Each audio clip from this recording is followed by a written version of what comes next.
السلام علیکم ناظرین، آج اس ویڈیو کا موضوع ہے دنیا کی بہترین غذائیں۔ تو دنیا کی بہترین غذائیں کون سی ہیں؟ اس میں ہمیں گوشت کی بات کی جائے تو سب سے پہلے مچھلی آ جاتی ہے اور اس کے بعد چھوٹا گوشت آ جاتا ہے۔ دوسرے نمبر میں ہم اگر بات کریں تو خشک میوہ جات آ جاتے ہیں، جن میں ہمارے پاس اخروٹ، بادام اور کھجور ہم استعمال کر سکتے ہیں۔ اس کے بعد ہمارے پاس فروٹس آ جاتے ہیں، جن میں ہمارے پاس شہتوت، آم اور تربوز کا استعمال کیا جا سکتا ہے۔ اس کے بعد ہمارے پاس سبزیاں آ جاتی ہیں، جس میں ہمارے پاس گوبھی،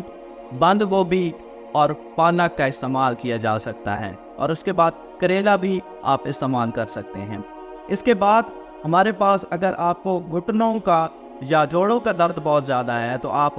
دودھ کا استعمال بہت زیادہ کر سکتے ہیں، اور اگر آپ اپنی سکن کو بہتر بنانا چاہتے ہیں، جلد کو امپروو کرنا چاہتے ہیں، تو آپ پانی کا بہت زیادہ استعمال کر سکتے ہیں، جس سے آپ کی ڈی ہائیڈریشن، آپ کی سکن میں جتنی بھی خشکی ہے وہ ختم ہو جائے گی، اور جو بھی آپ کے سکن میں آکسیڈیشن ہو رہی ہے تو پانی جو ہے ایک ایز اے اینٹی آکسیڈنٹ بھی کام کرتا ہے، تو آپ کے سکن کو بہت زیادہ بہتر کرنے کی صلاحیت رکھتا ہے۔ آپ نے کم از کم دن میں 8 سے 12 گلاس پانی کے استعمال کرنے ہیں، جس سے آپ کی جو جلد ہے بہت زیادہ بہتر ہو جائے گی، اور آپ کی جسم میں کبھی بھی پانی کی کمی نہیں ہوگی، اور اس کے بعد آپ بہت زیادہ جو ہے انرجیٹک اور تندرست و توانا محسوس کرو گے۔ تو اگر آپ کو میری ویڈیو پسند آئی ہو تو آپ نے میری ویڈیو کو لائک کرنا ہے، اور میرے چینل کو سبسکرائب کرنا ہے، اور اپنے دوستوں اور عزیزوں اقارب کے ساتھ شیئر کرنا ہے۔ شکریہ۔